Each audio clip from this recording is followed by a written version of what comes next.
Hello and welcome back to another video. This is the 6th episode of story in which Indra and Ashura never looked at each other directly. Even when they died, their chakra was transferred to Senju and Uchiha clan descendants. Hashirama and Madara met the same fate as their forefathers. Watch as Naruto reunites the two families and breaks the bond of hatred that afflicts the elemental nations. Please smash the like and subscribe buttons. Let's get started. Sarutobi Hiruzen was a shinobi of unparalleled skill during his prime. A wise and knowledgeable man who was under the tutelage of Tobirama Senju, the Nidame Hokage. To be personally picked as the Sandame Hokage was among the proudest moments in his life. He has sacrificed a lot for the sake of his village. Many would think the man, who was given the moniker of Shinobi no Kami, to be invincible and fearless. However, here he was, sitting in the Hokage office, a tiny bead of sweat rolling down his forehead. A few minutes ago, he was informed by a couple of his ANBU that the Hokage and his brother had arrived. Sarutobi knew the risk he was taking. It was an audacious move on his behalf, and frankly, it could very well end up starting another big friction between the villages if news ever got out. He could only hope that and his brother would be understanding of the situation. He didn't even want to think of Tsunade's reaction if the meeting didn't go well. The fact that Jiraiya and he did not inform her about this current one did not bode well with him. If there was anything the aged Hokage was wary of, it was Tsunade's enormous strength. And a pissed-off Tsunade would mean a sure death for him if her son's life was ever in danger. Damn you Jiraiya. Running away when it matters. He thought as he drank a glass of water to calm his nerves. As a few more minutes passed, he could sense the two foreign chakra signatures closing in. Soon enough, there was a knock on the door and the eagle-masked ANBU walked in, followed by the Hokage, and his brother, Killer B, Hokage-sama. Said the eagle-masked ANBU with a bow. Thank you, Eagle. You may return to your previous duties. Sarutobi acknowledged. The eagle-masked ANBU nodded and disappeared in a sunshin. Getting up from his seat, Hiruzen walked and stood in front of the bulky Hokage. Without saying a word, he put his hand forward for a handshake. Stared at the old Hokage for a good 1 minute into his eyes and took his hand. Hokage Dano. I see you're doing well. Said. Yes, I am well. I'm surprised you got here this fast.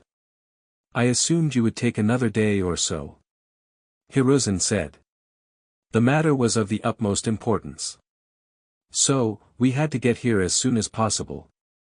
I need to know if what you wrote was true or not. Said with seriousness within his voice. Yes, Dano. I will answer all your questions. Let's have a seat and discuss it, shall we? Sarutobi asked, looking at both A and Killer B.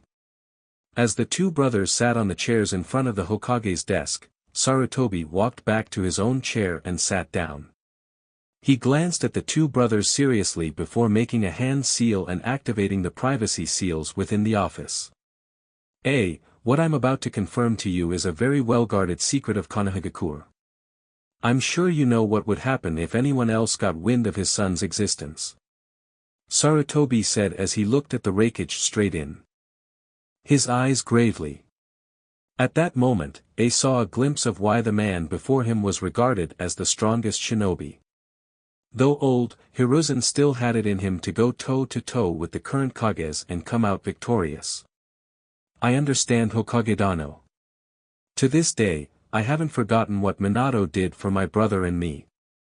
He was a good friend to me. I wouldn't put his family in danger if that is what you're implying. Replied A, saying the last bit with a slight frown. I apologize Hokage Dano. It's important that you understand the situation. I'm sure you know Minato made a lot of enemies during the Third Shinobi War. If it wasn't for him, I doubt our village would still be standing. So, if anyone came to know he has a living son, it wouldn't bode well with our village. I had always been taught not to bow heads in front of anyone, especially someone from another shinobi village. To hold your village above everyone else's and not show any kindness to enemies. In a way, I still believe that. But, Minato was different. Even though we were enemies, he saved my brother and I from our deaths. I would never forget that. As long as I live, nothing shall happen to Minato's son or his family. Kumogakure shall help Konoha when they require it. I give you my word. Said, shocking Hiruzen. I'm not doing this out of thankfulness, Hokage Dano. Minato and I were good friends. He was different from many of the people I knew. He spoke about peace between villages. A place where there won't be unnecessary killing. And watching him fight that day against the IWA Shinobi made me believe his words. He had the power to back his words, and I respected him for that. I'm not doing this as the Raikage of Kumogakure, but as Minato's friend. Said. Hiruzen was quite shocked hearing this, but kept his expression composed. Even when you're not with us, Minato, you have the ability to bring people closer together. Sarutobi thought with a small smile. I'm glad to hear that, I was hoping you would understand it. I give you my word as the Sandaime Hokage of Konohagakure no Sato, that we shall aid you whenever Kumo requires assistance. Hiruzen said kindly. Nodded his head to the Hokage's words. He looked at his brother and saw he was eerily quiet, but thought nothing of it. I would like to get done with the official reason I have called you here for first, Raikage Dano, if that's okay, asked Hiruzen. As A nodded, he opened his drawer and took out 2 files containing the report of the incident that occurred few days back and the other containing the document that states Kumo and Konoha as allies. He quickly skimmed through the documents once to make sure everything was in order before he handed them to the Raikage. While A was going through the documents that he was handed, Hiruzen observed his brother Killer Bee from the corner of his eyes. Even though he had heard about the man from Minato before, he had never seen him in person. Killer Bee had dark skin and a muscular build, as well as light blonde hair and a goatee. On his right shoulder, he had a tattoo of the kanji for iron, tetsu, which was the iron armor seal that was used to seal the Hachibi into him, and on his left cheek, he had a tattoo of a bull's horn. His top lip had a slightly darker hue than his bottom one. He wore oval-shaped sunglasses and a white-colored forehead protector. He also had his village's standard one-strap-over-one-shoulder flak jacket, and a long, red rope belt tied around his waist, the standard Kumo hand and shin guards, shinobi sandals, and a white scarf around his neck. I do hope he and Naruto can get along. Sarutobi thought. He turned his attention back to the Raikage when he saw the man sign on both the copies of the Kumo-Konoha alliance document. He inwardly released a sigh of relief. He had heard the man was a bit of a hot head, but his views about the man certainly changed today after hearing the man. Hokage Dano, I apologize on behalf of my council. If I had the slightest of hint of what they were up to, I would have done something about it. I will make sure that they receive the proper punishment for doing anything behind my back. Said as he stood up and gave a slight bow of his head. Hiruzen could see the regret in his eyes and the seriousness of the situation. I understand, Raikage Dano. I believe we won't have a repeat of the situation. Hiruzen said firmly. Seeing as their official business was done with, he opened his drawer again and this time took out what looked like a photo of a young boy. He gestured for Raikage to take it. As they took the photo from Sarutobi, his eyes immediately widened seeing the person in it. Same blonde hair, same eyes and similar facial structure. There was no doubt in his mind now. So, it's true. It's his son. A thought out loud with wide eyes. He then handed the picture to B, who had similar train of thought. When can we meet him, yo? B asked suddenly. A had a slight twitch on his right eye while Hiruzen chuckled slightly at the reaction. I shall accompany you to the Senju compound tomorrow. Naruto-kun will be there training with my student, Jiraiya. Sarutobi proposed. Jiraiya-sama must have a thing for blondes. Said and laughed a bit. Hiruzen had an amused expression on his face, hearing that. Jiraiya and blondes.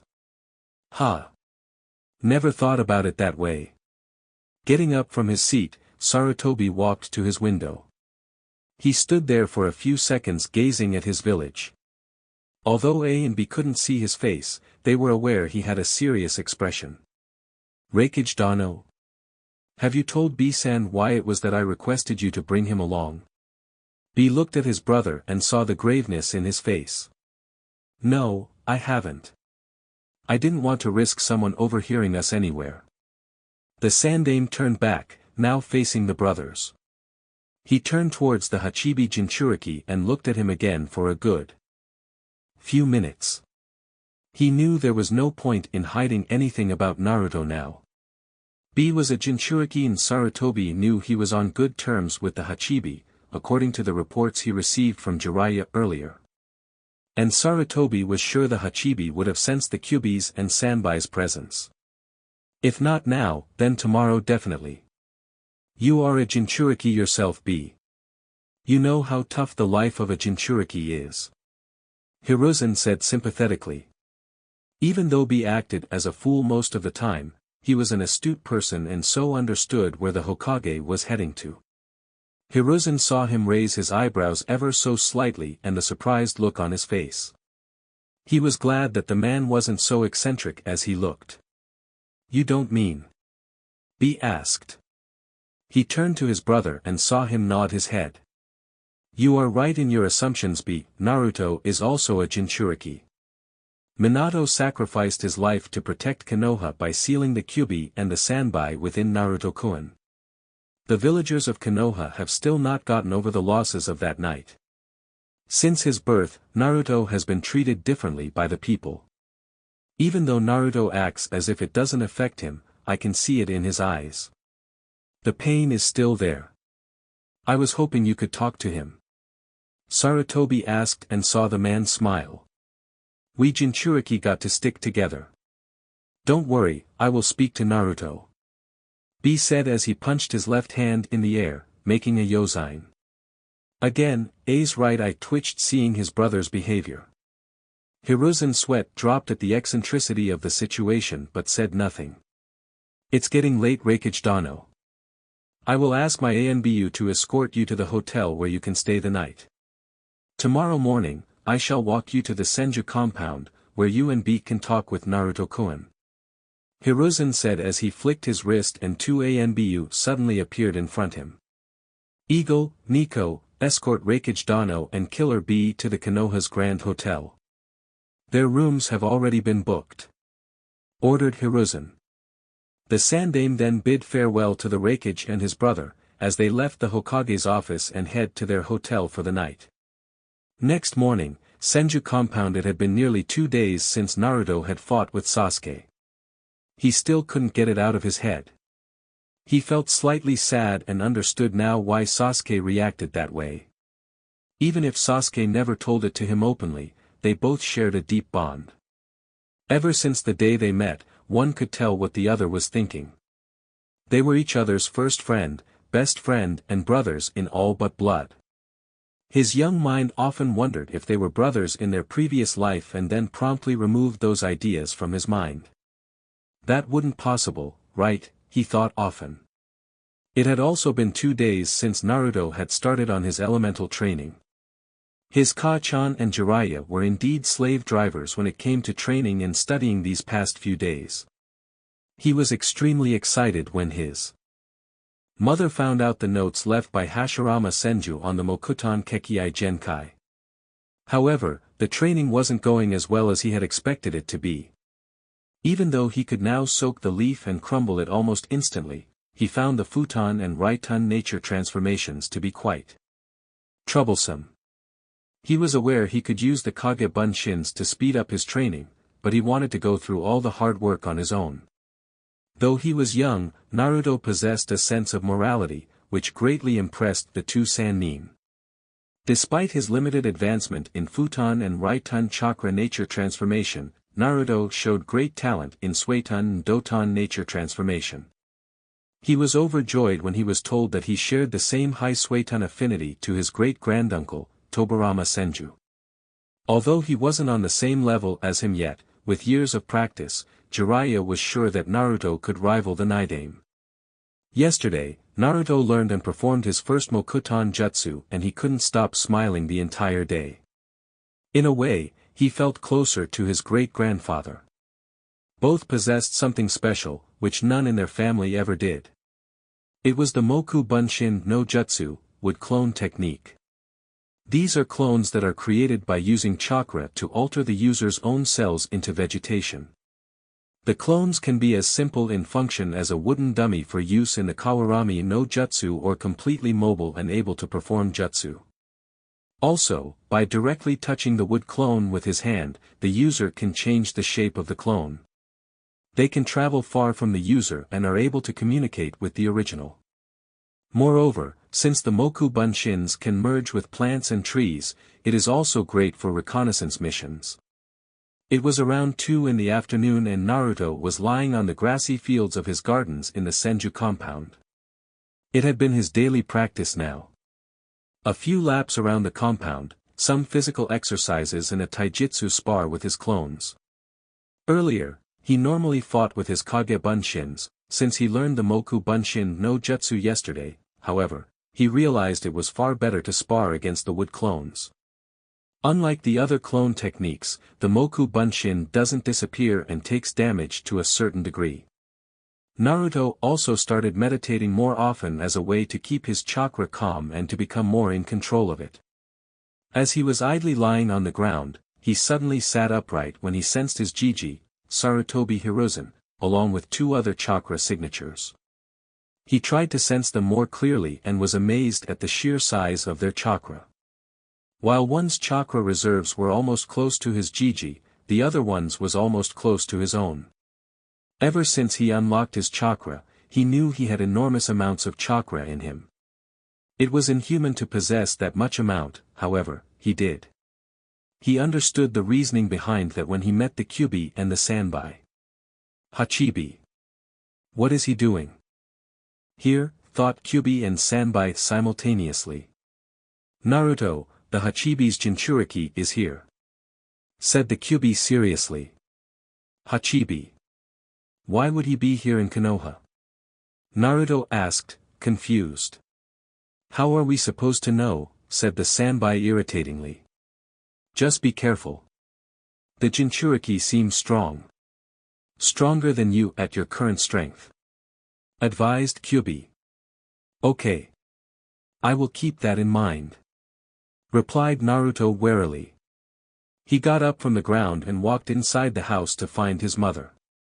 Outside the Senju compound, Sarutobi was walking towards the Senju compound along with the Raikage, A, and his brother, Killer B, to meet with Naruto. His mind was a lot more relieved compared to last night. In truth, he couldn't be happier about how the meeting with A went. He was anxious how A would react to this news and he was surprised how well the bulky man took it. It also made him wonder how much respect did those 2 hold for the Yondaime. He had his white-colored Hokage robes on, and his hat with the kanji for Hokage hanging at the back of his neck. Despite being pleased about the meeting last night, he was anxious today. He had been leading the village for decades now and had taken several heavy decisions during his time. Yet, he couldn't dread thinking what the young boy would feel after today. Sarutobi had the uncanny ability to look into one's eyes and see them for who they are. It pained him to see the suffering behind those violet eyes. He could only hope for the best now. A and Killer B were following behind the aged Hokage.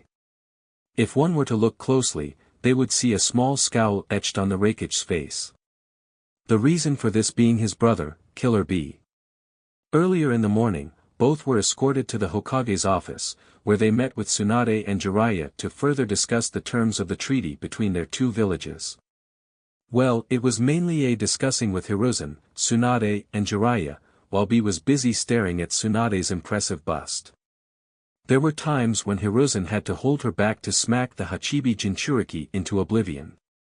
However, Jiraiya was not given that courtesy by Hiruzen as he developed several bruises and bumps all over his body due to Tsunade's punches. As the two brothers were following the Sandame, they saw him abruptly stop in his steps. "Is something of the matter, Hokage?" asked A.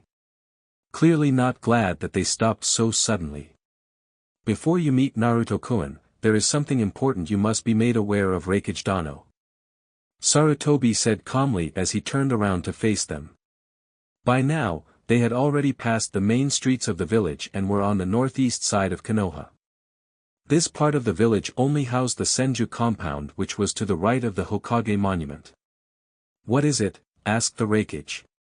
B stood beside him, still seemingly lost in his little notebook.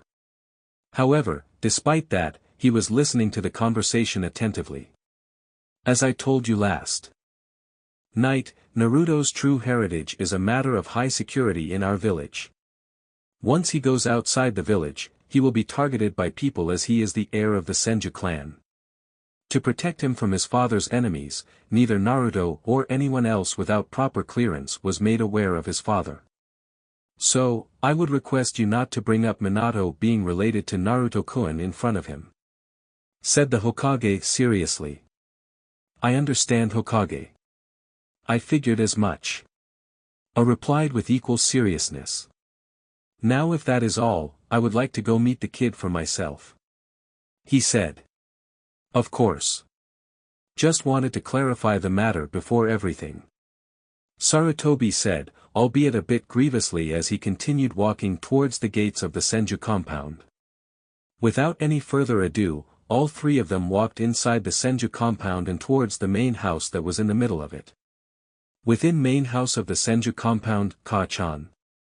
"Where are you?" Naruto yelled quite childishly as he ran back inside the house. He went straight to the kitchen and saw his mother standing there, with her hands on her hip and looking at him quite sternly. "Naru-chan.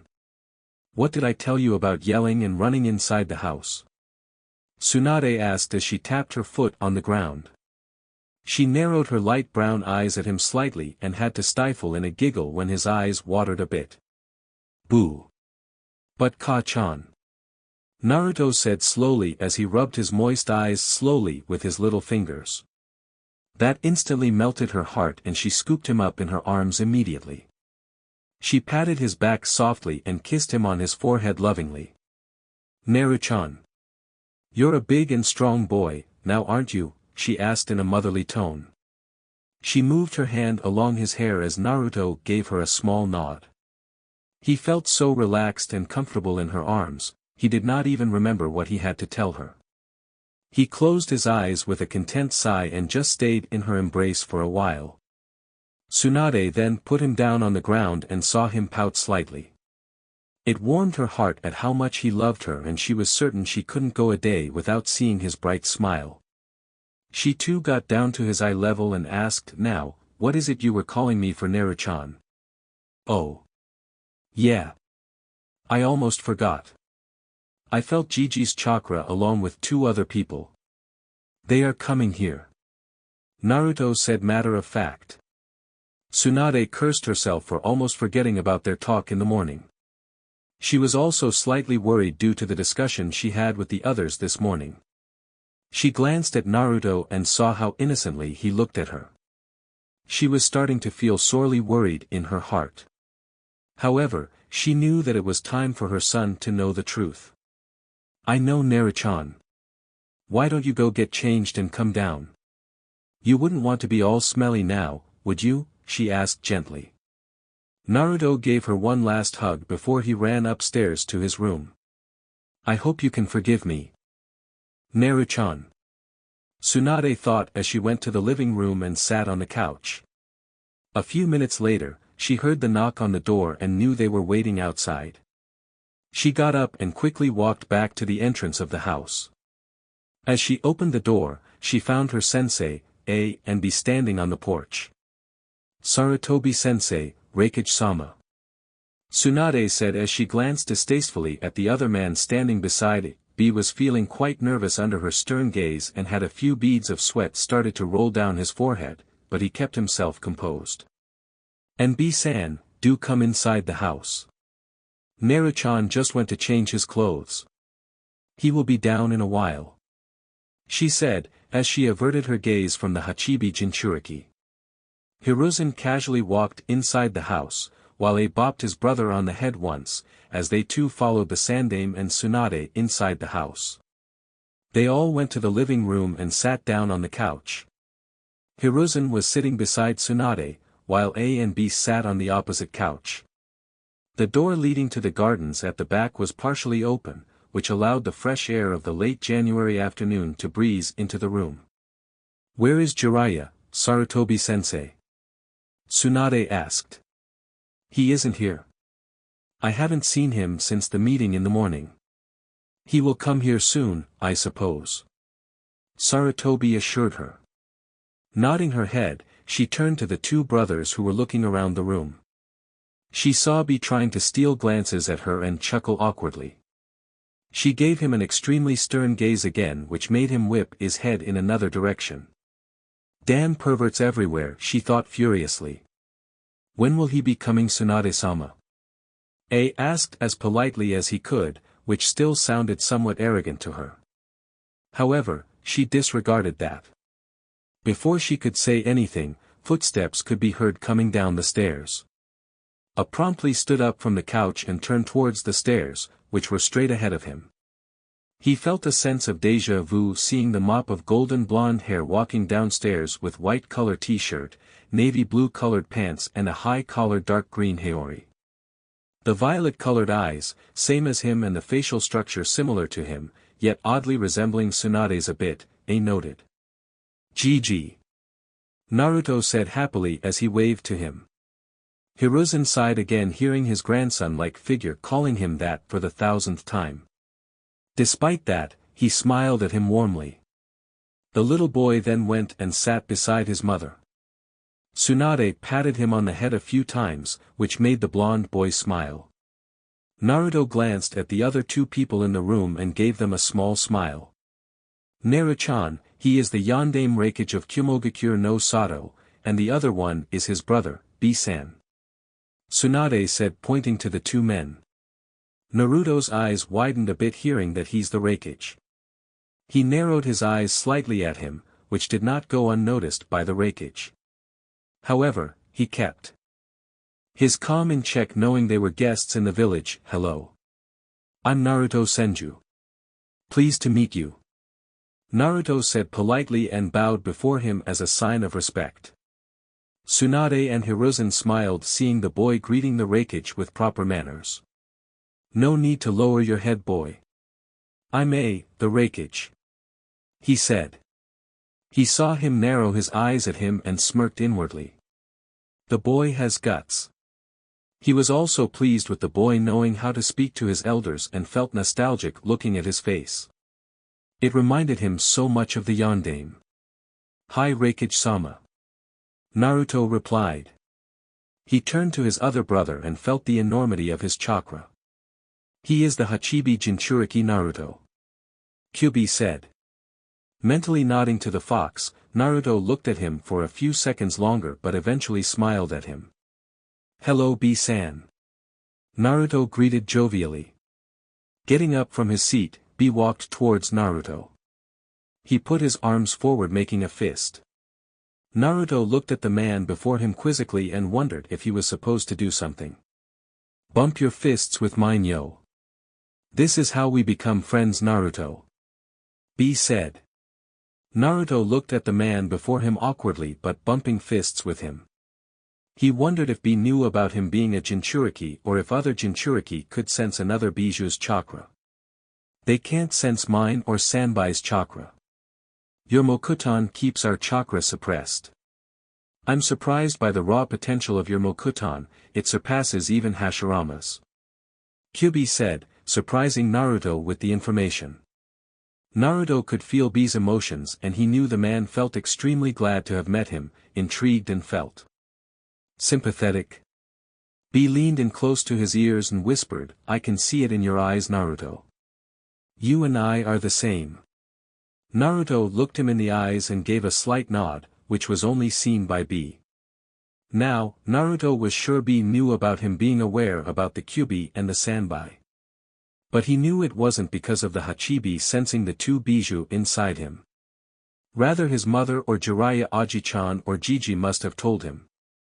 He could feel that they felt worried inwardly, and if his guess was correct, they were going to tell him about the Kyuubi and the Sanbai. Naruto looked back at his mother and walked back to her. He held his mother's hand and gave it a gentle squeeze. B had already went back to where he was sitting. He had realized Naruto knew about the Kyuubi and the Sanbai when he looked him in the eyes. However, he decided to keep quiet, since it wasn't his place to tell that to him. Despite coming off as an idiot most of the times, maybe all the time, he knew the hardships of being a Jinchuriki and was experienced in that aspect. Hiruzen looked at Tsunade, A and B, and nodded his head, indicating it was time to tell Naruto about his burden.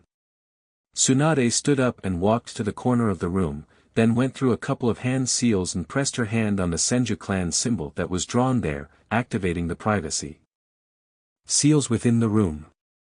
These seals were originally put in by Mito Uzumaki. In the later years, the seals were checked regularly by Jiraiya to ensure they were still functional. Seeing the hand signs and the faint glow around the room, Naruto knew she had activated a sort of privacy seal. Naru-chan. There is something we must tell you. Tsunade called out to her son. Her voice trembled at what she was about to say. She knew she hid a large part about her son from himself, and there was a chance he may come to resent her for it. She couldn't help but feel heartbroken at the thought. Hiruzen sadly looked at Tsunade. He understood what she was going through. No mother should have to tell her child that he is a living sacrifice. That two demons are sealed within his gut. That he will never have a normal childhood. He too felt guilty. He was aware of the pain Naruto went through every day. The fact that a boy so young would be the cause of his own village's hate broke his heart. A and B decided to stay quiet, knowing it was not their place to say anything now. Naruto looked at her and knew what she was going to say. He had never seen her mother so sad before. He could feel her distress easily, and it broke his heart. He never wanted to see his mother cry. Not only her, but he could feel his Gigi's emotions too. Guilt. He couldn't understand why his Gigi felt that way, as Naruto knew, he loved him dearly. He was surprised when he felt even the Reikage feeling slightly down. He looked around the room and all he felt was the somberness in the room. He walked to his mother and asked her to stop.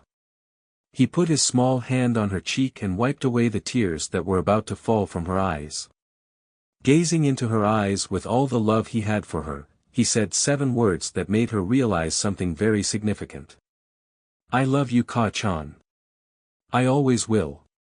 Tsunade's eyes widened hearing those words.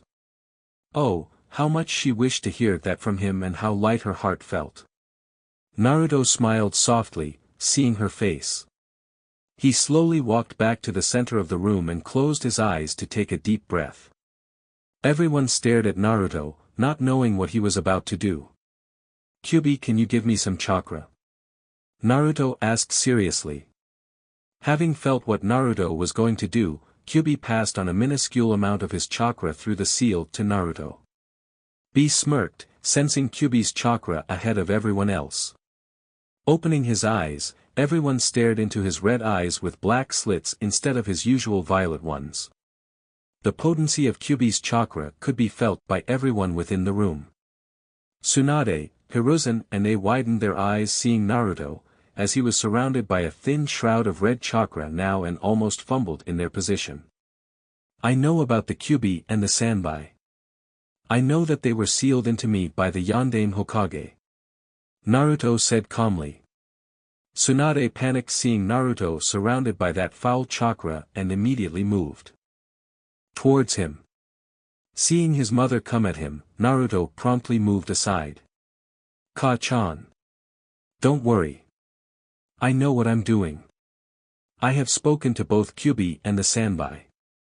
Naruto said looking at his mother. Naruto. What do you mean you have met them? She yelled in a panicked voice, as memories of that night came rushing in her mind. Hiruzen, coming out of his shocked stupor, looked at the young boy sternly before him. "Explain, now," commanded the Hokage. "I meant what I said earlier, I have met them. After that night's incident, I was dragged into my mindscape by both Bijou. I had a suspicion for a while about why it was that I was hated by so many people. I have heard so many people whisper, demon, damn fox or monster turtle, and I couldn't understand at first.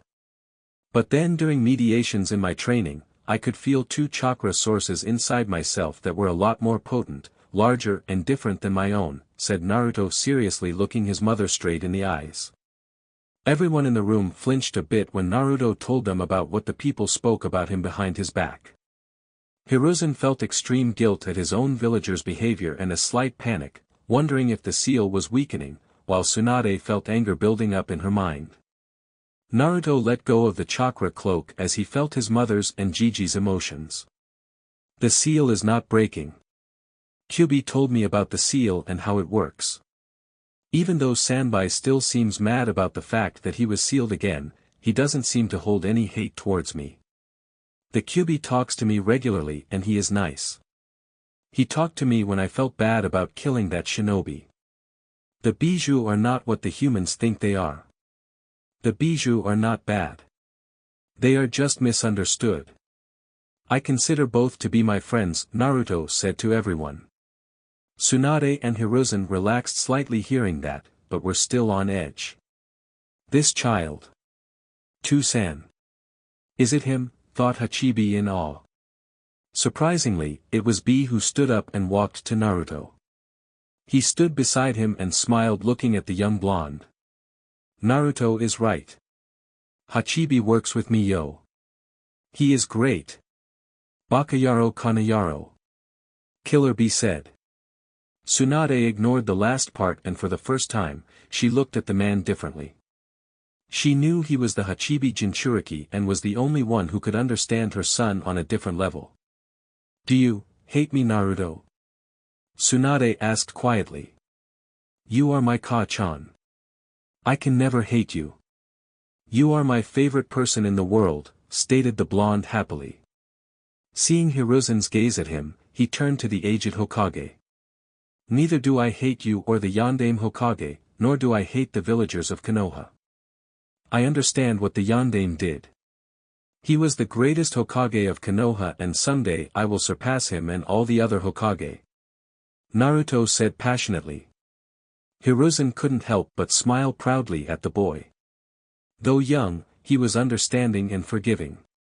Every other occupant in the room smiled hearing that. It was almost ironic. The son wanting to surpass the father. I could see the visage of his old friend within the boy and knew someday he would grow up to be an important figure in the elemental nations. However, it also made him wary of the boy. He could access the Kyubi's chakra at the young age of 5 and has an almost limitless supply of chakra. "Yondaime Hokage, huh? You will have to work hard, kid. I have fought him on a couple of occasions. He was extremely strong. Since the Yondaime passed away, I'm the fastest man alive in the shinobi nations," boasted A. "Does he have to say that?" thought Tsunade and Hiruzen with sweat drops. "We will see about that old man," Naruto replied instantly. Not even a second later, he was bopped on the head, courtesy of Tsunade. "How many times have I told you not to call people that, Naru-chan?" Tsunade asked sternly. "Ow. Ka-chan. That hurts," whined Naruto with a pout. Hiruzen shook his head in amusement of the scene. Meanwhile, B snickered as he saw A's eye twitch annoyingly at the remark. "It's quite alright, Tsunade-sama. I'm sure he did not mean it," A said in a very polite tone. "Naruto-kun, despite everything, you are still getting your seal checked by Jiraiya," said Hiruzen firmly. Naruto nodded his head, knowing his Aji-chan would do it, even if he said no. Despite the huge revelations, everyone sat down back on the sofas and conversed with each other regarding themselves. Naruto had already taken a liking to the eccentric man, Killer Bee, and the Hokage, A. Although he did find B's attempt at rapping at times to be quite weird, he found him to be funny.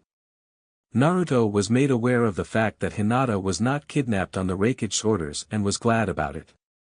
A also stated now that both the villages were allies, they would be able to come to Konoha more often to meet with Naruto. A few hours had passed and now the Hokage, Killer Bee and Hiruzen were standing at the main door of the house. It was evening now and Jiraiya was still nowhere to be found. Even though Hiruzen and Tsunade knew he would be fine on his own, they still worried about him. "Well Naruto, I will see you soon. It was a good time." A said, somewhat happy about the time he spent outside his own Kage office. B was standing beside his brother, trying very hard not to look at Tsunade's bust, again. Naruto saw him trying not look at his mother and was extremely confused at his actions. "B, I want to talk to Naruto. Ask him to take you somewhere else and bring him to our mindscape," said the Hachibi. "You got it Hachi," B said to his partner mentally. "Naruto, come with me. I have to show you something," B said. A looked at his brother from the corner of his eyes. Even though he liked Naruto a lot, he was still from another shinobi village. He did not wish for B to form a deep bond with anyone from Konoha. They were allies and he wanted to keep it to just that.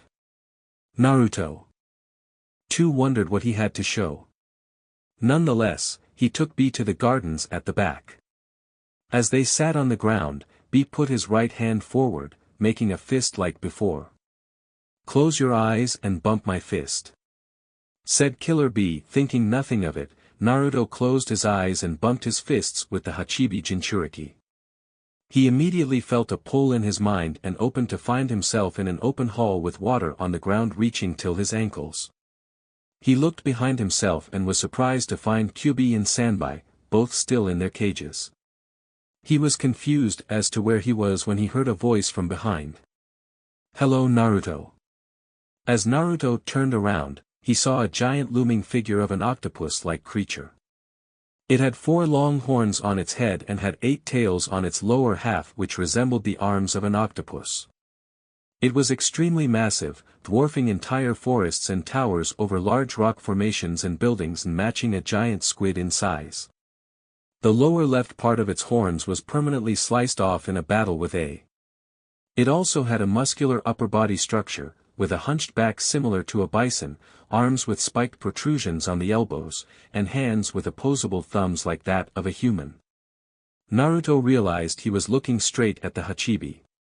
"Yo Naruto! Up here!" B shouted. He was sitting on top of the Hachibi's head. "Stop with it B. Your attempts at rapping are pathetic," said the Hachibi tiredly. Looking down, he saw the young boy staring at him with no fear in his eyes. "Hello Hachibi-san," Naruto said with a wave of his hands. Standing in front of the Kyubi and Sanbai so many times in front of his own mindscape had made it somewhat normal for him to talk to such huge creatures. Kyubi and Sanbai, who were within their cages, stood up on their legs and were standing close to the bars of the cage, looking at the scene before them. "I wish to see you once. You remind me of someone Naruto. It's hard to tell who it is," Hachibi said. He knew exactly whose chakra the boys resembled. Naruto's chakra reminded him a lot of Ashura's and it made him feel slightly nostalgic. "Kyubi told me the same thing." "Who is it?" Naruto asked curiously. Gyuki looked at Kurama and Isabu and nodded his head to them as a sign of greeting. It had been years since they all had spoken to each other and years since so many Bijou had gathered together in one place. "As I said, I don't remember Naruto. I wish I could tell you," Hachibi replied. Looking into the boy's eyes, he could tell Naruto was as gentle as the boy he once knew from ages ago, and had a strong will as him. Naruto just nodded his head dejectedly. Not knowing what else to talk about, he kept quiet. As a few minutes passed, he looked up to see the Hachibi still looking at him. "Would you tell me your name?" Naruto asked innocently. He wanted to know Kyuubi's and Sanbai's name too earlier, but they decided not to tell him that time. Naruto started to feel a bit nervous under the gaze of the Hachibi. Thinking he had asked something he was not supposed to, he was about to say something else, when the Hachibi spoke. Gyuki, that is my name. Why would you tell a human your name, Gyuki? Asked the Sanbai, quite irritated at his brother's straightforwardness. You know as well as I that he isn't a normal human. Also, there is still hope for us left. Learn to trust again. Gyuki said. Tch. Sanbai said and went to the back of the cage. Meanwhile Kurama just stared at Naruto. He hadn't seen a human since the Rakuto Sennin who spoke to all the Bijou equally. He trusted the boy to some degree and considered him different compared to other humans, but seeing him now made him wish to trust the boy more. Looking at Kurama, Gyuki saw something in his eyes which he hadn't seen in ages. Respect. He knew how much Kurama cared for the Rakuto Sennin, and probably out of all the Bijou, he was the one who respected and loved the old Sennin the most. Over the years, Kurama had come to hate this world due to the humans. So, seeing the respect for the young boy in Kurama's eyes made him widen his eyes. However, Gyuki smiled inwardly, knowing that if Kurama came to respect the boy for some reason, Isabu would do too, sometime in the future. You will become strong, Naruto. Far stronger than anyone this world has ever seen. Bring your arm forward. I wish to give you something. Gyuki said. Confused by the sudden request, Naruto brought his arm forward. Gyuki did the same, forming a fist. Understanding what Gyuki was asking of him, Naruto formed a fist and bumped it with Gyuki's. In that moment, Naruto felt large amounts of potent chakra passing through his body. He looked up at Gyuki and saw him smirk. It's for your own good. You may need it sometime in the future, said Gyuki. Again, left speechless, Naruto just settled for nodding. B, who was sitting on top of Gyuki's head, looked down at Naruto and in a rare moment of transparency, he said, I know the pain, Naruto. It's hard. You start to change when you learn you can never be normal again. Knowing what B was talking about, Naruto averted his eyes from him. It's easier for any human to pretend a problem does not exist and not let it bother you rather than acknowledging and trying to go past it. You start to wonder, why did it have to be you? Why couldn't you rest easy, while someone else had the burden? B said apologetically. It's so hard at times. Naruto said quietly. It is because you are special, that it is hard. We Jinchuriki are not understood by people normally. They view us as demons, because they don't understand what our situation is. We protect them, and despite that, they scorn us. But there will come a time, when those very same people will start to look at you differently. Will start to notice your kindness. At first, it may only be a few, but as time goes on, they all will change. B said. Gyuki knew how hard B had it when he was young. But he never let any of that hate get to him, and now, the man not only befriended those who hated him, but also the Bijou. Naruto listened to every word B said and was amazed by them. He realized he wasn't the only one who suffered in the world. Earlier he learned from his Jiji that B was known as the guardian of Kyumogakure. It made him wonder how many struggles he had to go through to be liked by the entire village. Do you have someone special, Naruto? B asked. Hi. I do. Naruto said as he thought about his Jiji, Jiraiya Aji-chan, Sasuke, Itachi, Shizune-chan and especially his Ka-chan. A small smile found way to his face as he remembered how much all of them loved him. When you have someone special with you, you don't have to hide the pain. You don't have to hide behind your smiles. You are very special, Naruto. You may not understand it now, but soon enough, you will. B said as he jumped down from Gyuki's head. He walked towards Naruto and stopped in front of him. Remember this, Naruto. When you know better, you do better. Yeah. B said as he suddenly started rapping, which sounded like incomprehensible words to Naruto. However, Naruto smiled as he understood what B was trying to say. Seeing Naruto smile, B too inwardly smiled, knowing he got through to the young blonde. Soon enough, Naruto found himself sitting on the grass again, at the same spot. He looked at B and saw him standing up. "Time flies in the mindscape, no need to worry, but we should still hurry," said B, as they started walking towards the main gates of the house. To Naruto's surprise, he found Jiraiya standing there along with two Anbu. While Jiraiya was giving Naruto a curious look along with his Gigin mother, he looked at his brother with slight narrowed eyes. "Thank you, B," Naruto said with a bright smile as he bumped his fists with him, signifying their newly formed friendship. "No problem, kid. If you ever want to learn how to control 9s and 3s chakra, you know where to find me. Bakayaro Kanayaro," B said, making the Hokage and the Sannin widen their eyes at the offer. I just stared at B in mild disbelief. Deciding to talk to him about it back in their own village, A did not bring up any questions. After A and B gave their farewell to Tsunade, Jiraiya, Hiruzen and Naruto, they were escorted by the two Anbu agents to the gates of Konoha. As soon as the two brothers were out of sight, Naruto latched onto Jiraiya's arms and started running back inside the house while dragging the toad Sannin. "Where were you, Jiraiya Aji-chan?" It was early, 7 in the morning, in Konohagakure no Sato. Most of the markets were still closed while few of the shop owners were setting up their shops to start their business for today. It was springtime and the sun shone brightly in the sky, illuminating the entirety of the village in its warmth.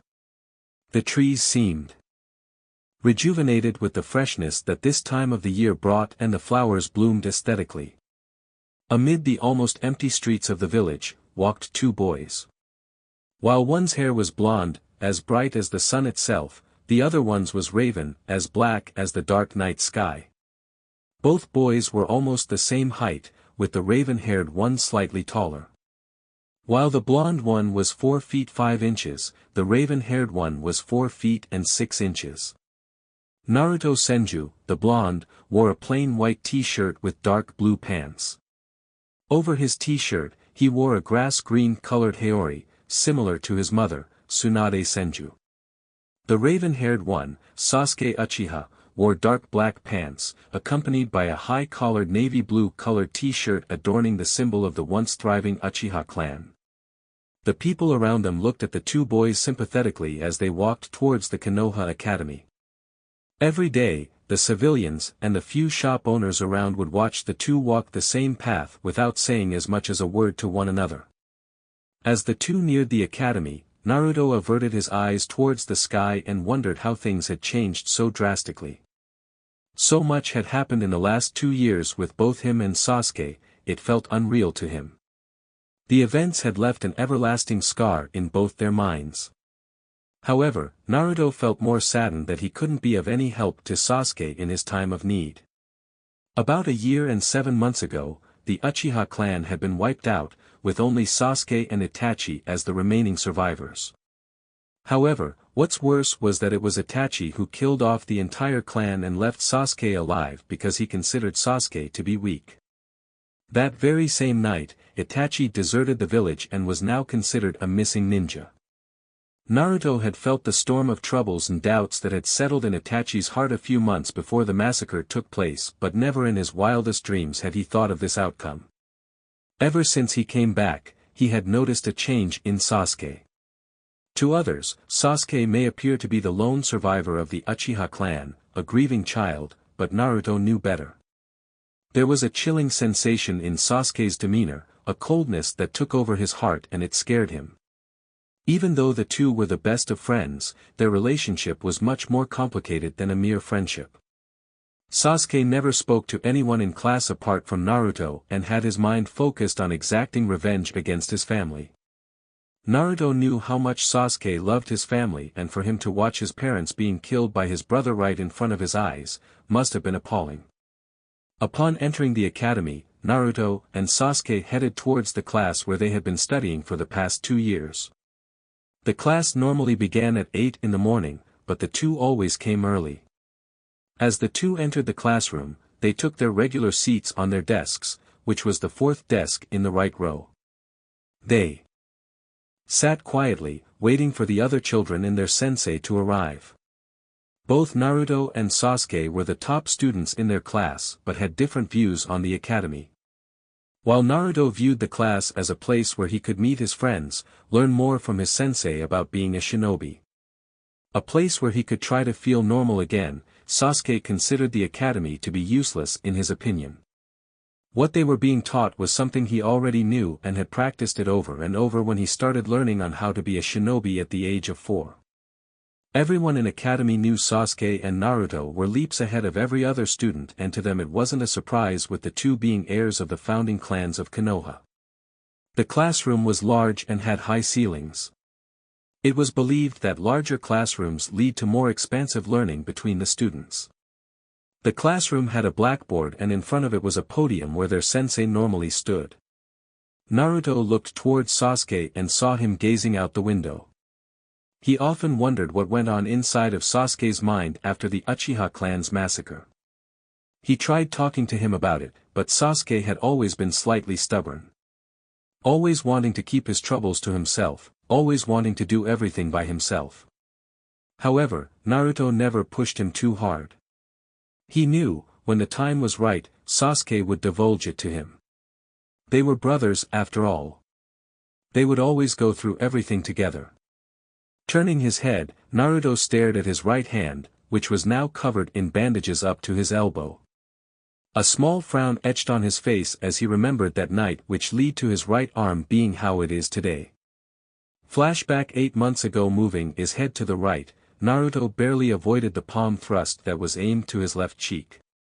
He immediately jumped a few meters back to gain some distance between himself and Hinata. They currently stood in the gardens of the Hyuga's main house. Occasionally, Tsunade and Naruto came over to visit Hayashi and Hinata and join them for dinner. Hayashi may not have been too involved in Naruto's early childhood, but he did so now, whenever he could find time. He had noticed the change in Hinata's behavior since associating with the blonde, and he wasn't willing to take his daughter's only friend away. Moreover, Naruto was his friend's son. He felt obligated to know him more. As Naruto settled into his taijutsu stance, he gazed over at Hinata in a trance. The moonlight falling on her face and the slight wind that touched her long hair, mesmerized him. "What are you waiting for, Naruto-kun?" Hinata asked confidently. She stood facing the blonde in the familiar Juken stance of the Hyuga clan, and her Byakugan activated. The two usually trained together and had been spending a lot more time together since the Kumogakure incident. A few days a week, Hinata went over to the Senju compound and trained with Naruto. Tsunade too helped Hinata with her chakra control and few tricks which Hinata could incorporate in her taijutsu style. Seeing him smirk, Hinata rushed towards Naruto as quickly as she could. Meanwhile, Naruto stared at her intently for a second longer before he too rushed at her. As they came close to each other, Naruto jumped above and landed behind Hinata, taking her by surprise. Bending down, Naruto immediately went in for a leg sweep but was surprised when Hinata nimbly jumped up to avoid his leg. Hinata promptly did a front flip after jumping up and landed a few centimeters ahead of Naruto. Promptly, she turned around and threw a punch covered in slight chakra towards Naruto. However, all she managed to punch was the ground where Naruto once stood. As her Byakugan picked up a right jab coming towards her neck from behind, she realized Naruto must have performed a quick shunshin to get behind her. Ducking down, she threw a punch of her own with her left hand, which was blocked by Naruto's timely right knee. Once again, Naruto stared into Hinata's Byakugan. He could feel how much she was enjoying this spar, and a small smile formed on his lips. "You're getting really good, Hinata-chan," Naruto whispered with a smile. Although Naruto stepped down his taijutsu abilities right now, he found Hinata's maneuverability to be extremely impressive. Hinata blushed a little on being praised by him, but knew this was a spar and thus had to stay focused. Calming down her blush, Hinata used her right hand as a support on the ground and simultaneously swept Naruto off the ground with her left leg. Losing his balance, Naruto started to fall backwards. He saw Hinata's hand approaching him with the intention to close off his tenketsu points, but before she could reach him, Naruto used the Kawurami no Jutsu to substitute himself with a log. Hinata stopped midway once she saw the smoke as a result of the jutsu. Looking around the garden with her Byakugan, she found him to be standing a couple of meters away to her right. You should know better, Naruto-kun. A taijutsu spar with a hyuga is not too wise an idea. Hinata said as she took deep breaths. They had been sparring for more than 20 minutes now and she was beginning to feel slightly winded. I know, Hinata-chan. You don't have to remind me. Again. Naruto replied with a sheepish smile as he walked towards her. Not too far away from the two kids, Tsunade and Hayashi stood on the porch, observing Naruto and Hinata while Shizune was inside the house helping in the preparation of dinner. Naruto's craving for ramen had apparently become remarkably known, even among the Hyuga clan, that whenever Tsunade, Naruto, and Shizune came over for dinner, the blonde was always served with his favorite bowl of ramen. Although Tsunade made Naruto eat healthy most of the time, due to his training and growing body, she could never separate ramen from him. It often left her exasperated. They are growing up too fast. Tsunade commented, looking at her son. That they are. He's a lot like Minato and Kushina in many aspects. Hayashi replied, sounding somewhat less monotonous. It scares me to think how he will react when he comes to know about Minato and Kushina. Tsunade said softly. Hayashi looked at Tsunade from the corner of his eyes and saw the uncertainty on her face, but he could also see the love she held for Naruto. The child she had raised with her own hands. He walked closer to her and put a comforting hand on her shoulder while still looking over at the children. You have raised him well, Tsunade-sama. Minato and Kushina would be proud of the way Naruto is now. I'm sure when the time is right, he will understand. Hayashi said with a hint of understanding in his voice. Unconsciously, Tsunade nodded as she remembered the night when she looked at Naruto the first time. Those innocent and curious violet eyes which made her want to protect him. Why don't we go inside and prepare the table for dinner? It's almost time. Hayashi asked as he made his way inside the house. Having one last glance at her son, Tsunade turned around and walked back inside the house, with no clue of the roots that were growing in the shadows of the night. Naruto laid on the ground with his hands below his head and stared at the night sky. He always enjoyed doing so. He felt at peace, to just idly lay down and do nothing. Hinata sat beside him quietly and often looked at the blonde secretly. Over the years, the two had grown close. Spending a lot of time together, either training or just talking about random things. How do you really feel about becoming a shinobi, Hinata-chan? Hinata was startled by the sudden question, then looked at Naruto in contemplation. I don't really know.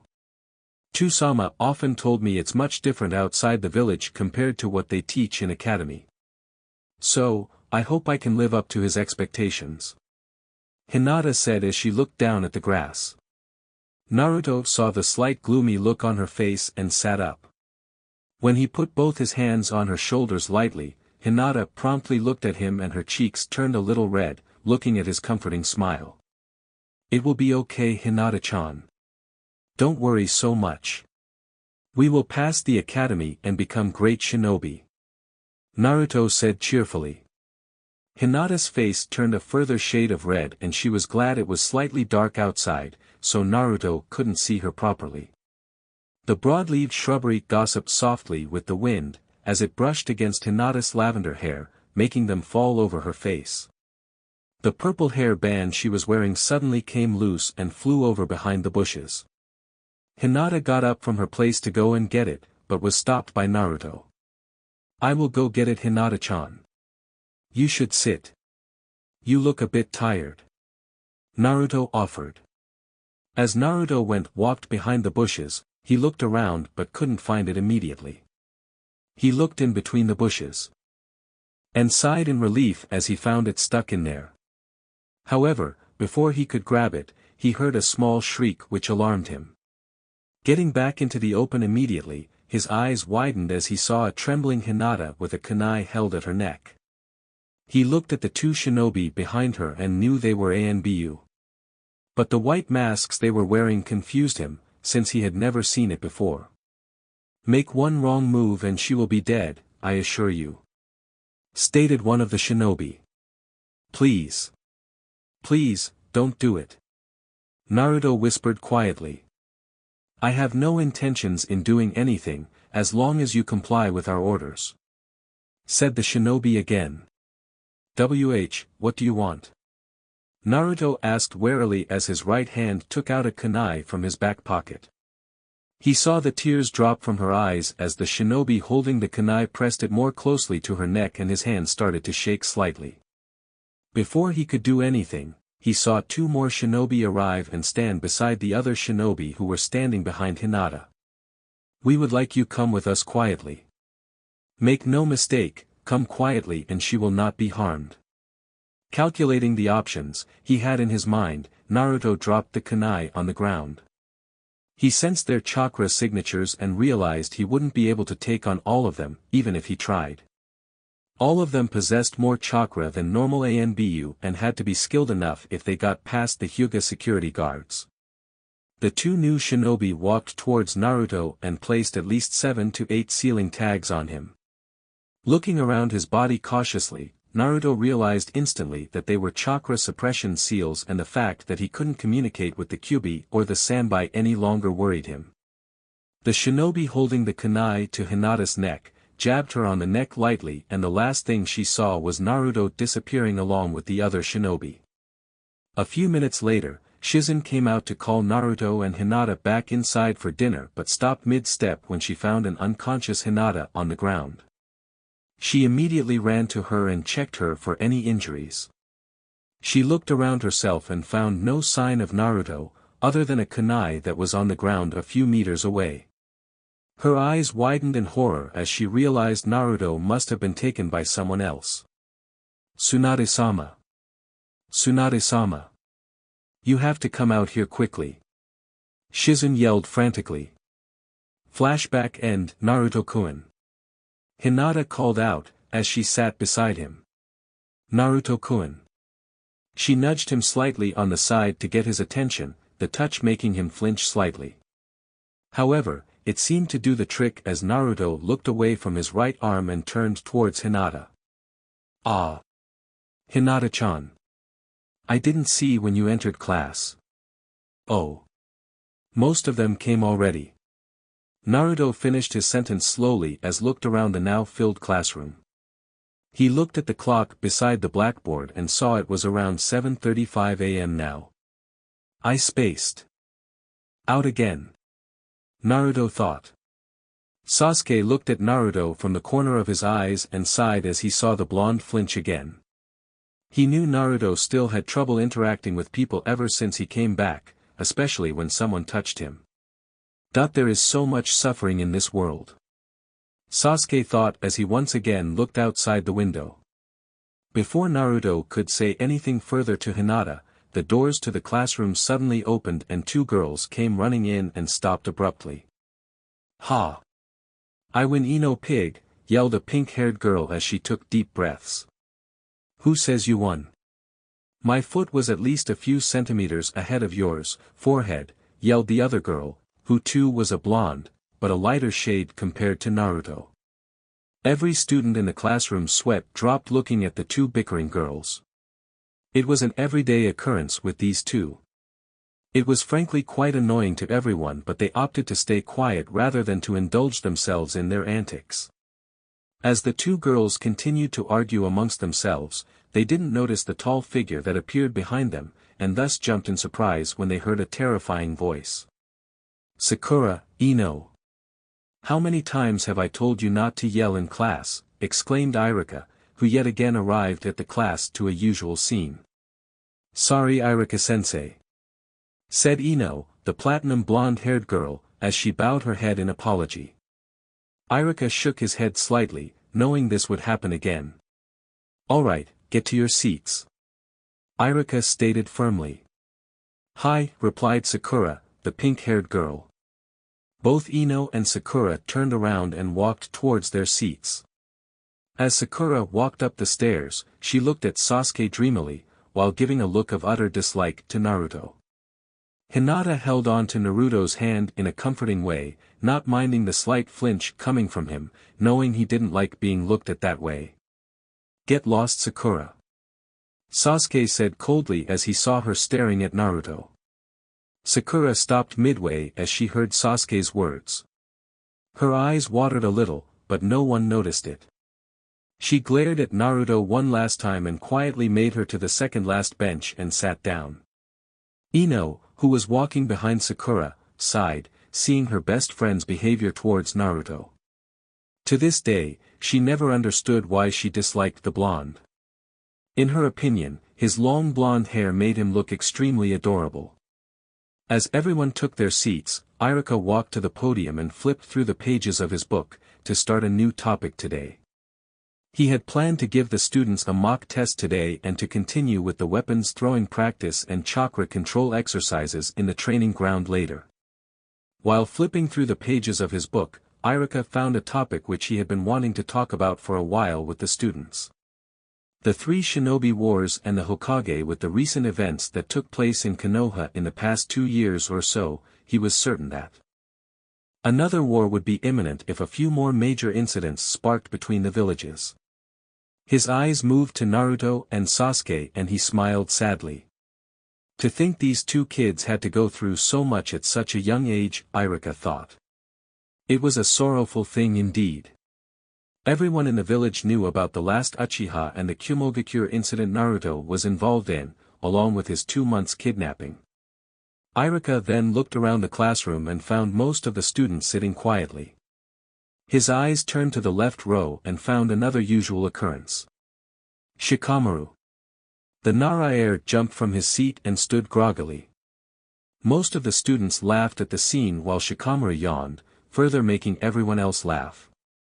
The scenario made Iruka's right eye twitch dangerously.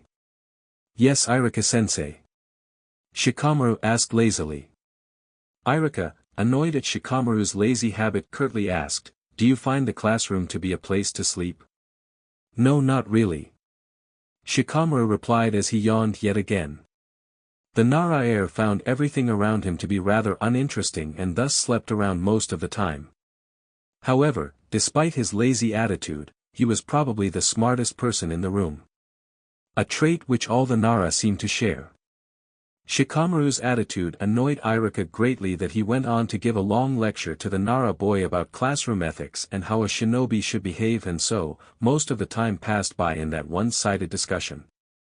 Now that I have everyone's attention, let's start with today's discussion. We will be talking about. Iruka started when suddenly bell rang.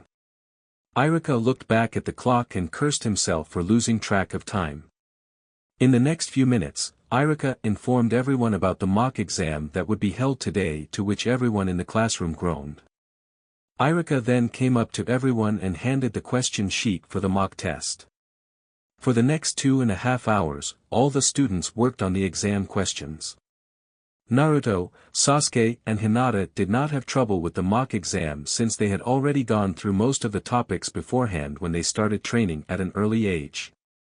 In fact, most of the children belonging to clans were trained from an early age and were taught about the shinobi world to better prepare them.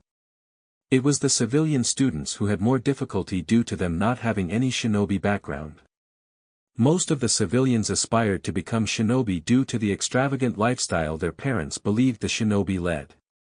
Once the time was up, Iruka collected the answer sheets from everyone and stacked it up in a pile. "Everyone, head to the training ground now. Mizuki-sensei and I will be joining you there shortly," Iruka announced before packing up all the sheets and heading out of the room. Training ground behind the academy. The ground was rectangular and had training dummies at one end for taijutsu practice as well as kunai or shuriken throwing.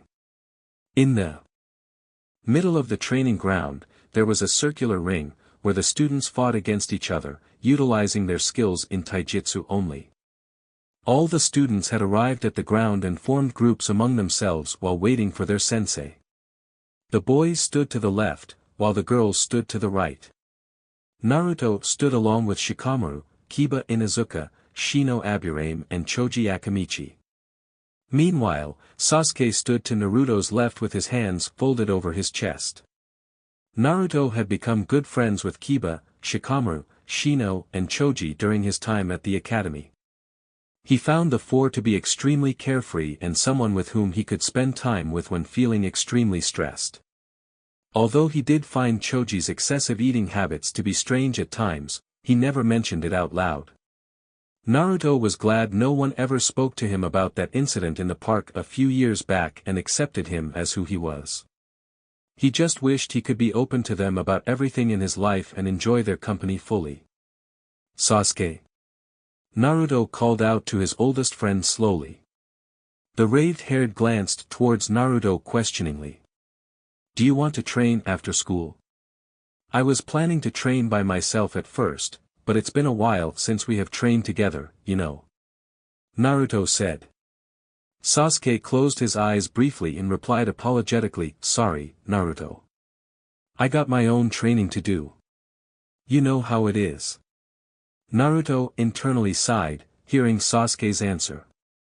He wished Sasuke spoke to him more and spent more time with him, because he wanted to.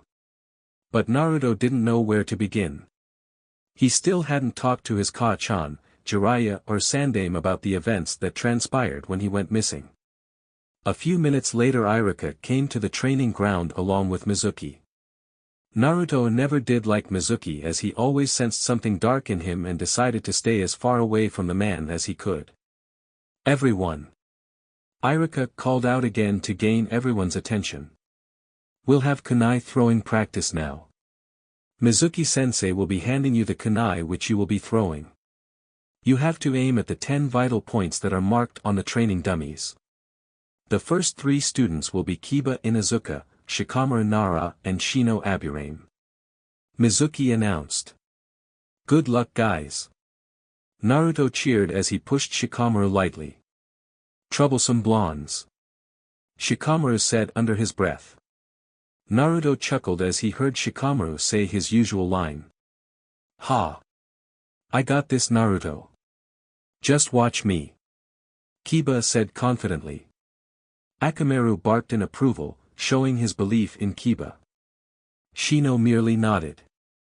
Even though the bug user was a silent boy, Naruto liked being around him.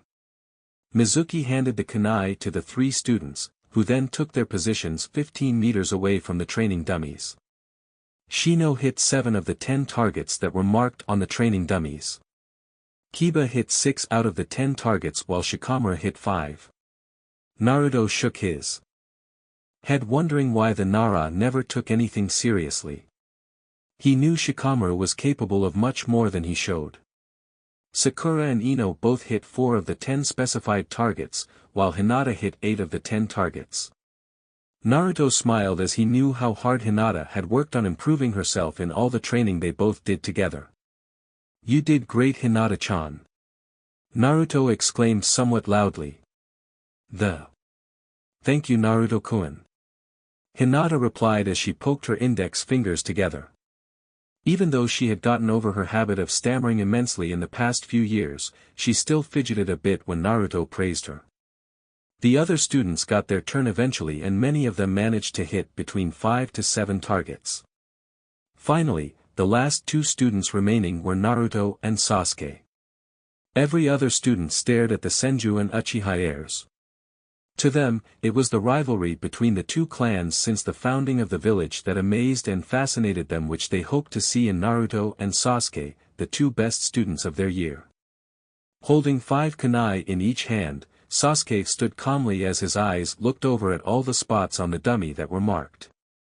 Flicking both his wrists, Sasuke threw all 10 kunai that sped through the air and hit all the spots perfectly. Upon seeing this, several of Sasuke's fangirls started to squeal about how their Sasuke-kun was so cool and talented.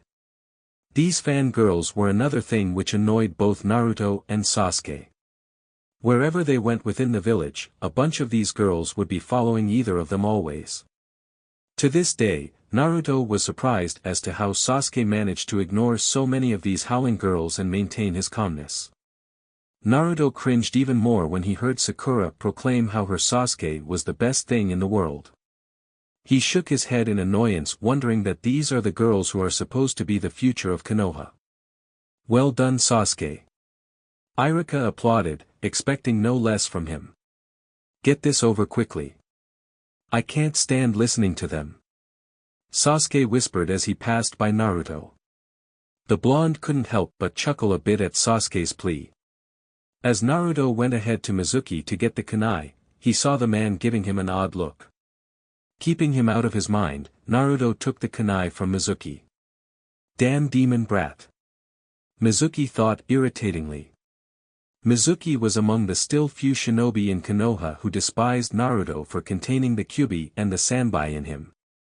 Even though the majority of the shinobi and the civilians now treated Naruto fairly and not outright hate him, some still could not let go of their hatred for the beasts who killed their loved ones.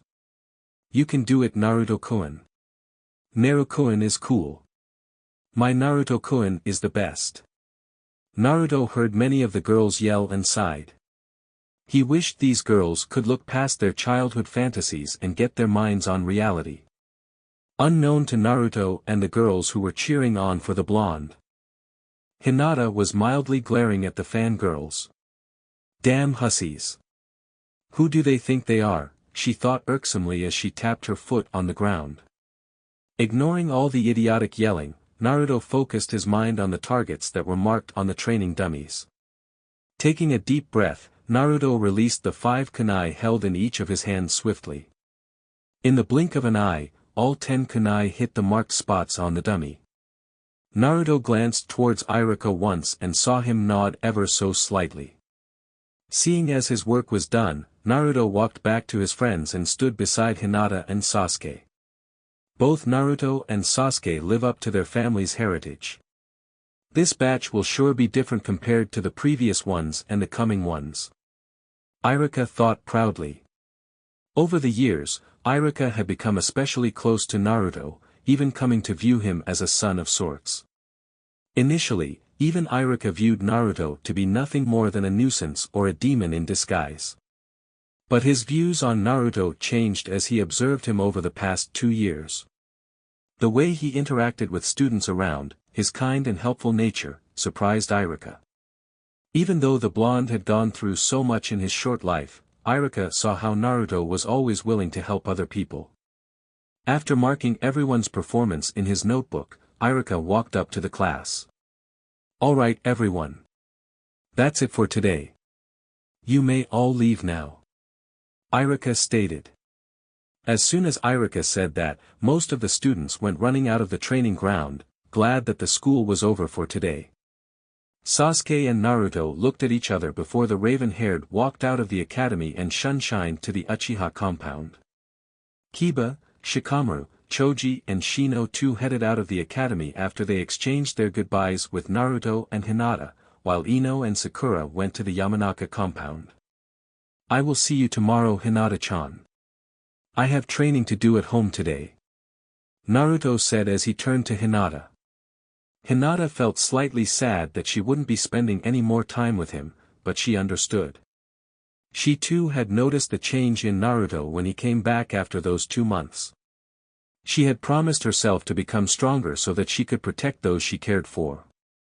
It's okay, Naruto-kun. I have to train with Tsunade today. Hinata replied with a gentle smile. Naruto nodded and waved goodbye to her as he headed to the Senju compound. Once he was sure he was away from the academy in Hinata, he sighed tiredly. You should talk to someone about how you feel, Naruto. It's been almost a year, said Kyubi gravely. It was a strange relationship that Naruto had developed with the 2 Bijou. Often, he would go into his mindscape and have a conversation with the 2 of them. Naruto had even gotten the sanbai to talk to him a lot more. The 2 Bijou had come to respect Naruto for his strong will. Not now, Kyubi. Not now. Naruto replied. A few hours later, Senju compound. Naruto sat in a meditative position in the gardens of the Senju compound, with his eyes closed. The back of his right hand was placed lightly on the palm of his left as he tried to feel as much of his surroundings as he could. This was an exercise which Naruto performed daily to get better feel of his chakra as well as to calm his mind.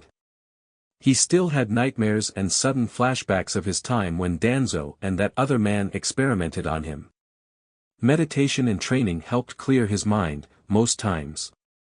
Naruto had been sitting in this position for the past few hours, since he came back from school. Tsunade and Shizen usually worked in the hospital until 2 in the afternoon. So Naruto was normally alone in the house until they came back. Hence, Naruto dedicated himself to training most of the time, when he was alone. With each deep breath, Naruto could feel the chakra in each cell of his body. The fluidity with which his chakra flowed and the sheer enormity and potency of it. Naruto's chakra size and the density of it had grown exponentially, ever since Danzo had experimented on him, his right hand to be more specific. With his eyes still closed, Naruto clasped his hands together, making the snake hand seal and focused large quantities of chakra. The moment Naruto released his chakra, a gentle gust of wind flew around him and the entire garden lit up abyss with life energy. Trees started to grow all around the garden, the flowers started to bloom and the grass underneath Naruto seemed more fresh and green than they ever did. Naru-chan. Naruto smiled as he heard the gentle voice of his mother. He immediately got up from his seated position and ran up to his mother. As soon as he got close to her, he engulfed her in a hug and held on to her tightly. Tsunade put her hand on his hair and gently stroked it in a comforting manner. "What happened, Naru-chan?" she asked. Naruto, now 9 years and 4 months old, reached up to his mother's shoulder. He had his head snuggled up into the crook of his mother's neck. So, when he said something, it sounded incomprehensible to Tsunade. "What was that, Naru-chan?" "Nothing. I just missed you a lot." Naruto replied as he let go of his mother. "How was your day today? Did you eat anything after coming from the academy?" Tsunade asked questioningly. Naruto smiled a little as he heard his mother's words. Even though it's been almost a year, he still remembered how much he still missed his mother. The comforting warmth which only a mother could give, Naruto cherished to have a loving mother like her. "I wasn't really feeling hungry. You know." Naruto replied sheepishly with a slight chuckle as he rubbed the back of his head. Tsunade slightly glared at Naruto as he folded her arms under her busted chest. "Now, Naru-chan. What did I tell you about eating properly?" Tsunade asked accusingly. She giggled in her mind as she saw a little ghastly look appear on her son's face. You know. I thought I could. Eat later." Naruto replied nervously as he fidgeted slightly under Tsunade's intense glare. "Now off you go to kitchen, and eat the food, okay?" Tsunade stated. Hi. Ka-chan." Naruto replied under his breath. As she saw Naruto go back inside the house, she giggled slightly at his somewhat depressed expression. However, a sad smile etched on her face as he went inside. She knew how hard he was trying to just stay happy in front of everyone else. It made her sad that he didn't talk even to her yet about what happened in those 2 months, but she didn't want to pressure him into anything.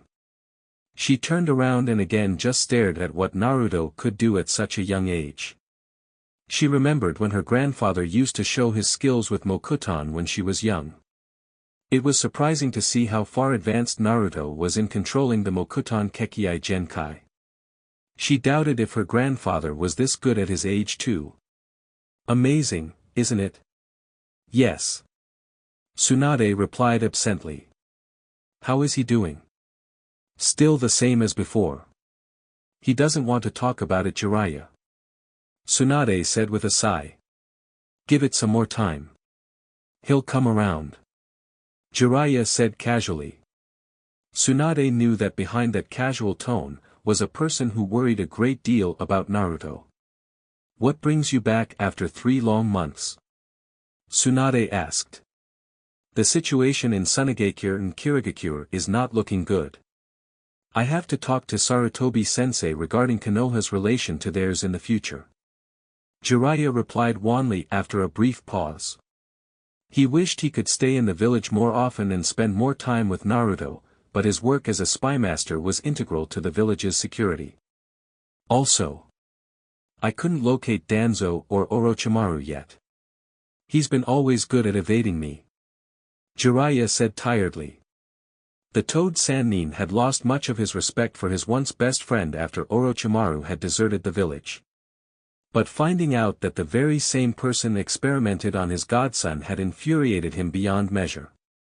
Even Tsunade clenched her fists tightly as she heard Danzo and Orochimaru's name. "I will kill them myself the moment I get my hands on those 2 traitors," Tsunade whispered. Jiraiya placed a comforting hand on Tsunade's shoulder and looked at her sadly. It was a rough 2 months for everyone when Naruto went missing. But Tsunade probably took it the hardest. "Their time will come, Tsunade. Naruto's been handling the incident better than I expected. He's growing up into a fine man, just like his father." Jiraiya replied with a nostalgic look on his face.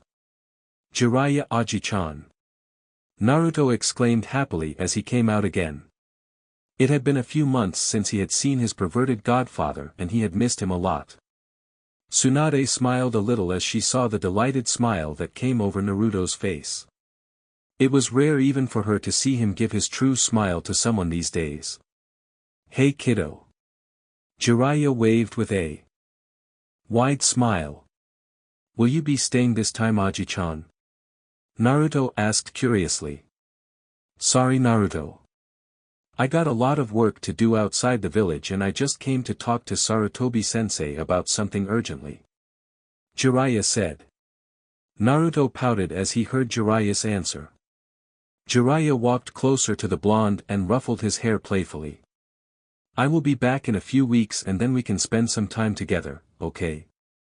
Jiraiya said. "You promise?" Naruto asked, still a little crossed face. "You bet. Now, come on. No need to be sad. Next time when I come, we'll start on something that you always wanted to do, okay?" Jiraiya said cheerfully. Naruto stared at Jiraiya confused for a second before he became wide-eyed. He had always wanted to follow on his idol, the Yondaime Hokage's, path. So to be able to learn jutsu invented and perfected by the Yondaime was a dream come true for the little blonde. "Really, Aji-chan?" Naruto asked excitedly. "I promise. I will see you later now. I got to go meet Sarutobi-sensei," Jiraiya said.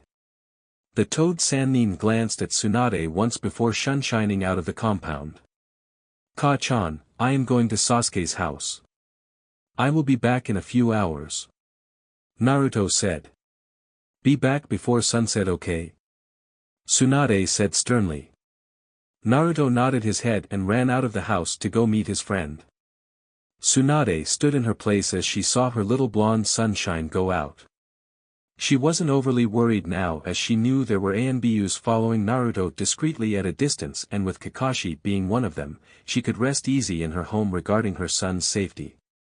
With Naruto as Naruto walked idly towards the Uchiha compound, his mind wandered off to the changes he could feel in Sasuke's chakra. He didn't really know how to describe it, but it just felt so much colder, so much more hatred in it. It wasn't only Sasuke in whom he could feel a change in chakra. The past few months he could feel that his own chakra had become somewhat different. There were times when he was certain he felt another presence in his mind which was different than the Kyuubi and the Sanbais, something more sentient, but he never found anything conclusive whenever he visited his mindscape. As he neared the Uchiha compound, he felt an explosion of chakra which felt so dark. Naruto ran towards the Uchiha compound and entered it. Quickly running towards the source of chakra, Naruto came upon a scene he would remember for the rest of his life. Sasuke had his back turned to him and was covered in extremely dark purple chakra. Ni-san. Naruto faintly heard a sullen voice in his mind. That's it for this video. I hope you all enjoyed the video. Don't forget to like the video, subscribe to the channel, and follow me on my other social media accounts. Anime God here, and I'm signing off.